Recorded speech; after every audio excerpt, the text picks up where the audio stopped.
baby. Late spring. Yep. Here we are.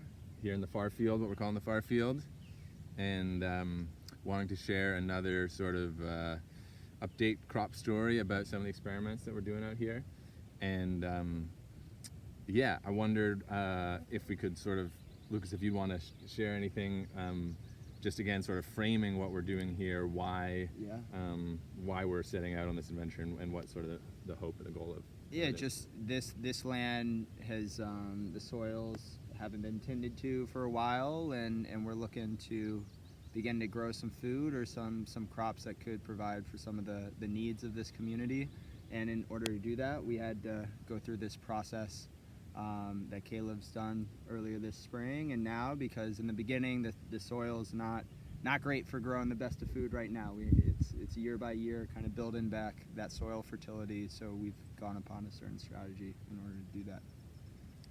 Yeah, totally. So we wanted to share a little bit of what goes into that process. So Common Ground Agrarian Eco Village, right? We're exploring how we can do this. What does it take to be an agrarian community? And yeah, so as Lucas touched on, let's explore some of the things, the steps that we're taking to try and revitalize the soil and grow some new crops out here in this field context.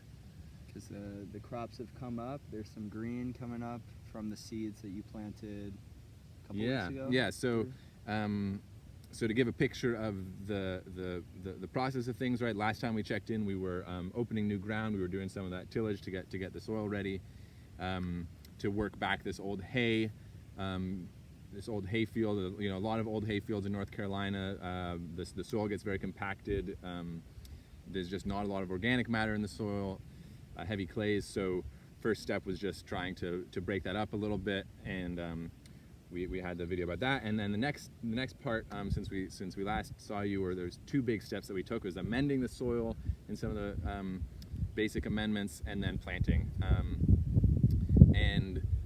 For the amending, there's a lot of different routes you can go down in that row. We just wanted to add some of our basic phosphorus, a little bit of rock phosphate we spread on here, a little bit of lime, and the pH is sort of a foundational element whenever you're dealing with annuals. Any plant has its pH range, so we were amending for that, and then a little bit of some biological, some compost, pretty much almost as an inoculant, like a very small amount to add a bit of biology to the soil. And that takes us to the question of what we went and planted in the soil, because in starting to amend the soil and think about what we were going to plant here, we sort of did a bit of a pivot because we were seeing how much organic matter the soil really needs. And we're a few hundred yards away from where we have a lot stashed, and right.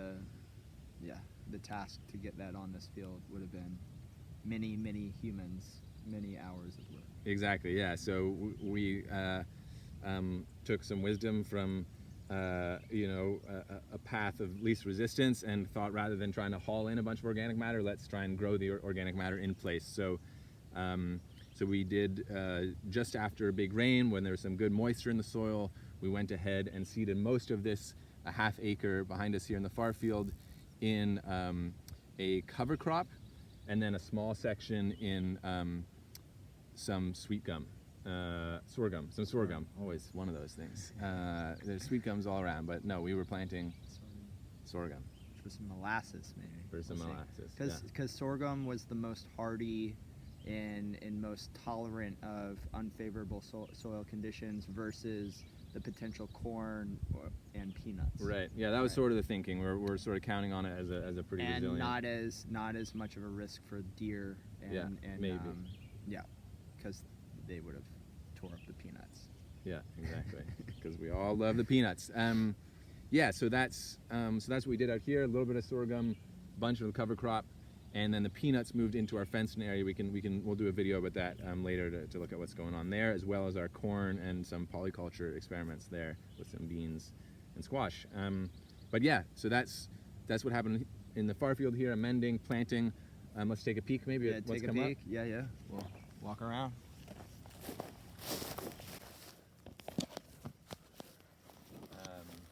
Okay, so let's start with the cover crop.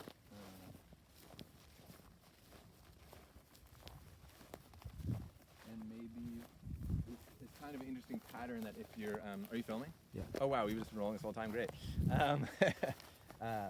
Yeah, so I don't know how well you can see, but Lucas, if you get a perspective of this whole field here, I don't know how it comes up, but we did a bit of an experiment with, so we are broadcasting our cover crop seed, which is the easiest way to, seed a large area, but it can be challenging to get good germination. I mean, if you have more expensive equipment, you're able to be drilling that seed. I mean, especially if it's a cash crop, not just a cover crop. But we don't have that, so we were broadcasting.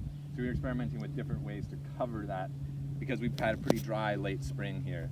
And so one thing which you might be able to see from there is areas that have come up in a thicker green and then more sparse and then a little thicker again over here. And that has to do with some of the different techniques that we tried for covering. And so through this, we've learned what seems to be the most effective technique, which is a very light rototilling to help drag some soil onto those plants and help get them a bit of soil contact rather than just sitting on the surface and germinating. So let's come in and just see who's germinating here. In our cover crop, so we've got two things growing here in our cover crop. Both of our big summertime plants. So this here is sun hemp. It's a legume. So it is going to be doing two things for us. We inoculated it with the right kind of symbiotic bacteria, which will help it fix nitrogen. And this is an amazing thing, right? The nitrogen is the most abundant chemical in the atmosphere and the most essential for plant growth. And so, but it's not necessarily always easy to get that harnessed in the soil, and legumes are one of the best ways to do that. So we're hoping that this cover crop will create a foundation of nitrogen for the next crop that comes in. And the other thing that we've got going here, which is more for its biomass, is this Sudex, which is actually it's a grass. It's a hybrid between sorghum and Sudan grass. So just really, both of these are going to get. We have to make sure we get to them before they get too big. They'll both get like 8 to 12 feet high. And really woody, so a lot of carbon, a lot of biomass, and the hope is that will be a bit of a kickstart for our organic matter here. And it looks like we've overall got a pretty good stand. So I'm happy to see this, because with broadcasting you never know, and with this late dry spring we obviously don't have any irrigation out here, so we're at the whims of fate and rain and water. But so cover crop, looking good. We'll come back in a month and it's going to look totally different. And come back in 3 months and we'll be rich. And what's up here? Yeah. So over here we have a bit more of a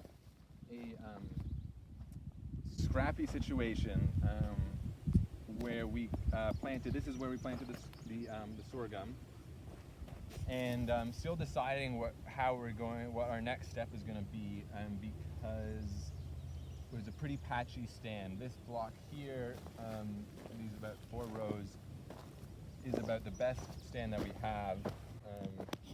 So we'll see. We might sort of consolidate the planting and put some of the rest into the cover crop, or do some broadcasting of the sorghum itself. But so this is the sorghum here. It looks similar to the Sudex that's over there. It's got that little bit of purple in its leaf. Yeah, and it's a grass. But yeah, excited about this. I think we'll definitely still have enough here to have a good bunch of cane that will make some molasses. Really, also mineral rich. Good sweetener, because we all need a little something for our treats. Yeah, so that's where things are at right here, right now in the far field, middle of June. Good things to come.